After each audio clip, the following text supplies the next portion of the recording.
नमस्कार। अगर आप राजस्थान से जुड़े किसी भी कंपटीशन एग्जाम की तैयारी कर रहे हैं तो ये सेशन आपके लिए ही है। आज हम राजस्थान के भूगोल को एकदम बेसिक से समझने वाले हैं, इसकी भौगोलिक स्थिति से लेकर हाल ही में हुए जिलों और संभागों के बदलाव तक हर उस पहलू को छुएंगे जो परीक्षा के लिए जरूरी है। तो चलिए शुरू करते हैं। तो आज के हमारे सफर में क्या क्या है, चलिए एक नजर डालते हैं। सबसे पहले तो हम ये जानेंगे कि राजस्थान नाम आया कहां से। फिर हम नक्शे पर इसकी एग्जैक्ट लोकेशन, इसका साइज और इसकी बाउंड्रीज को समझेंगे। और हाँ, सबसे जरूरी, हाल ही में जो जिलों और संभागों में इतने बदलाव हुए हैं ना, उस पर पूरी क्लैरिटी लेंगे ताकि कोई भी कंफ्यूजन बाकी ना रहे। तो चलिए कहानी शुरू करते हैं एकदम शुरुआत से। आज हम जिस जमीन को राजस्थान कहते हैं वो आखिर बनी कैसे और वक्त के साथ इसे क्या-क्या नाम मिले, आइए जानते हैं। देखिए, राजस्थान की जो जमीनी बनावट है ना, उसकी कहानी बड़ी ही दिलचस्प है। यहाँ आपको दो चीजें एक साथ मिलती हैं। एक तरफ तो हैं गोंडवाना लैंड के हिस्से, जैसे हमारी अरावली की पहाड़ियां और हाड़ौती का पठार, और दूसरी तरफ जो पश्चिमी रेगिस्तान और पूर्वी मैदान है, वो कभी थैथिस नाम के एक विशाल समुद्र का हिस्सा हुआ करते थे। मतलब जरा सोचिए, जहां आज थार का रेगिस्तान है, वहां करोड़ों साल पहले एक विशाल समुद्र लहराता था। कमाल की बात है ना? अब बात करते हैं नाम की। जैसे जमीन पुरानी है, वैसे ही इसके नाम का इतिहास भी बहुत लंबा और बदला हुआ है। वेदों के जमाने में इसे ब्रह्माव्रत कहा गया, फिर रामायण में मरुकांतार। हमें शिलालेखों में राजस्थानी आदित्य जैसा नाम भी मिलता है। फिर आए मॉडल जमाने में जॉर्ज थॉमस, जिन्होंने इसे राजपुताना कहा, और आखिर में कर्नल जेम्स टॉड ने वो नाम दिया जिसे हम आज इसे जानते हैं, राजस्थान। अच्छा, ये जो मरुकांतार नाम है ना, इस पर जरा गौर कीजिए। ये नाम वाल्मीकि जी ने रामायण में दिया था, और कितना सटीक है। मरु यानी मरुस्थल और कांतार मतलब एक मुश्किल दुर्गम इलाका। ये नाम आज भी राजस्थान के एक बहुत बड़े हिस्से की पहचान है। चलिए इतिहास से निकलकर अब आते हैं सीधे सीधे भूगोल पर।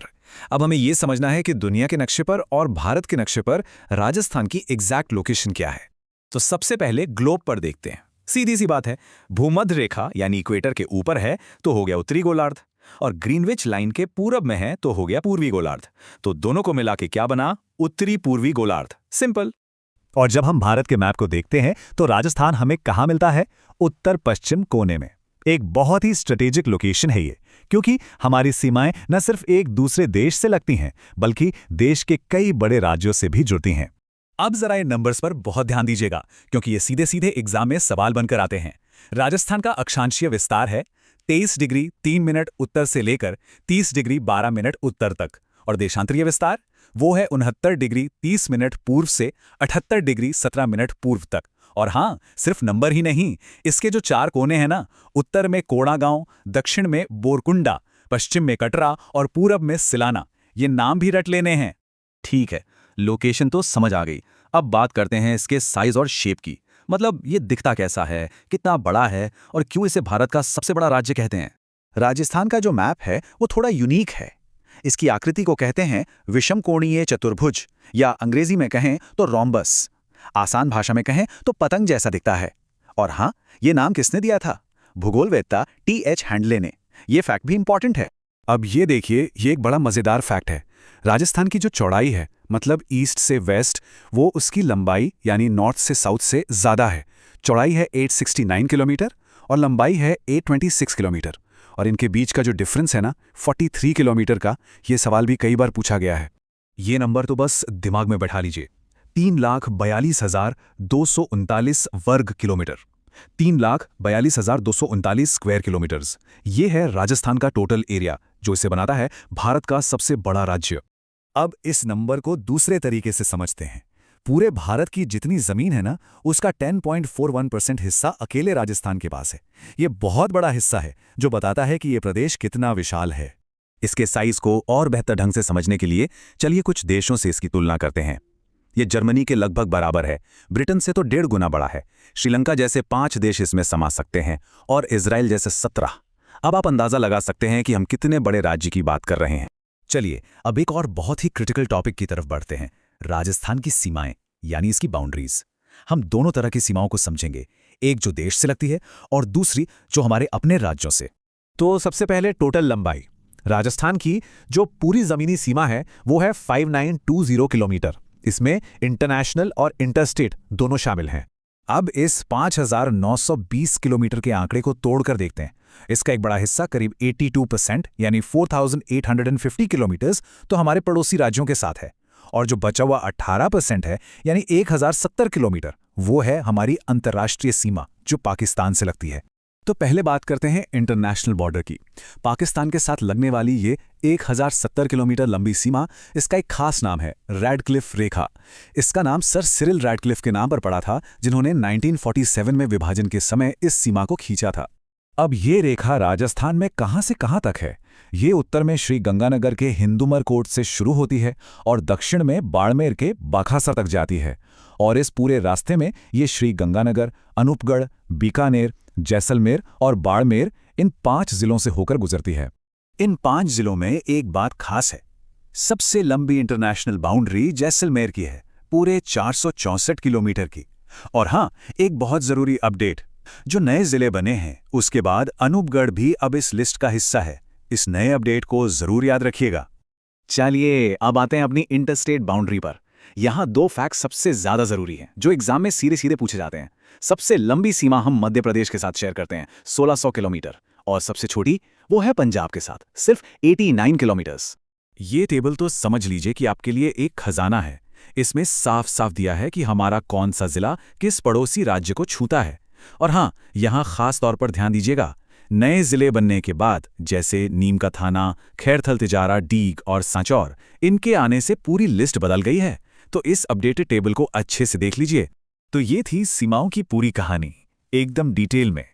इससे पहले कि हम सबसे जरूरी और सबसे ताज़ा टॉपिक यानी नए जिलों और संभागों पर बात करें, एक छोटा सा ब्रेक। अगर ये जानकारी आपको काम की लग रही है तो चैनल को सब्सक्राइब जरूर कर लीजिए और लेटेस्ट अपडेट्स के लिए हमारे टेलीग्राम चैनल से भी जुड़ जाइए। तो चलिए अब आते हैं इस सेशन के सबसे जरूरी और सबसे कंफ्यूजिंग हिस्से पर। राजस्थान का एडमिनिस्ट्रेटिव मैप हाल ही में बहुत बदला है। परीक्षा के लिहाज से ये टॉपिक मोस्ट इंपॉर्टेंट है, तो इसे बिल्कुल ध्यान से समझना है। ये टाइमलाइन आपको पूरी कहानी एक बार में समझा देगी। देखिए, अगस्त 2023 से पहले सब सिंपल था, 33 जिले, 7 संभाग। फिर अगस्त 2023 में एक बड़ा बदलाव हुआ, जिले हो गए 50 और संभाग 10। लेकिन 2024 में कहानी ने फिर मोड़ लिया और कुछ नए बने जिलों और संभागों को वापस खत्म कर दिया गया। जो 3 नए डिवीजन 2023 में बनाए गए थे, बांसवाड़ा, पाली और सीकर, उन्हें अब आधिकारिक तौर पर समाप्त कर दिया गया है। तो संभागों की गिनती 10 से वापस 7 पर आ गई है। हम पुरानी व्यवस्था पर लौट आए हैं। तो अब सवाल उठता है कि आज की तारीख में ऑफिशियल गिनती क्या है? तो इसे अपने नोट्स में बड़े बड़े अक्षरों में लिख लीजिए। राजस्थान में इस वक्त 41 जिले और 7 संभाग हैं। एग्जाम के लिए यही फाइनल आंकड़ा है, इसमें अब कोई कंफ्यूजन नहीं होना चाहिए। तो दोस्तों, हमने सारे जरूरी कॉन्सेप्ट्स को अच्छे से समझ लिया है। अब वक्त है ये चेक करने का कि हमें कितना याद रहा। चलिए कुछ सवालों के जवाब दीजिए और अपनी तैयारी को परखिए। पहला सवाल बहुत सीधा है। राजस्थान की पाकिस्तान के साथ जो अंतर्राष्ट्रीय सीमा है उसकी कुल लंबाई कितनी है? इसका सही जवाब है ऑप्शन बी, 1070 किलोमीटर। ये रेडक्लिफ रेखा की लंबाई है राजस्थान में। अगला सवाल, एरिया के हिसाब से भारत के सभी राज्यों में राजस्थान कौन से नंबर पे आता है? जी हाँ, बिल्कुल सही, पहला स्थान।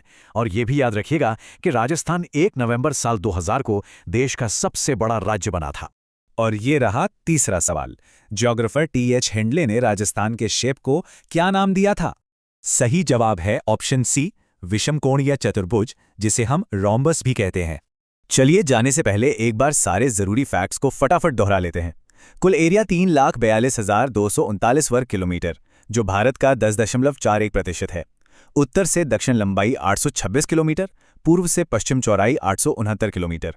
कुल बाउंड्री 5,920 किलोमीटर, जिसमें से इंटरनेशनल है 1,070 किलोमीटर। और सबसे जरूरी, आज की तारीख में 41 जिले और 7 संभाग हैं। और आखिर में एक सवाल आपके सोचने के लिए। जिस तरह हमने देखा कि जिलों की संख्या में इतने उतार चढ़ाव आए, आपको क्या लगता है कि इस तरह के प्रशासनिक बदलावों का किसी राज्य के विकास और गवर्नेंस पर क्या असर पड़ता है? इस पर विचार जरूर कीजिएगा। आज के लिए इतना ही। जुड़ने के लिए धन्यवाद। पढ़ते रहें, आगे बढ़ते रहें।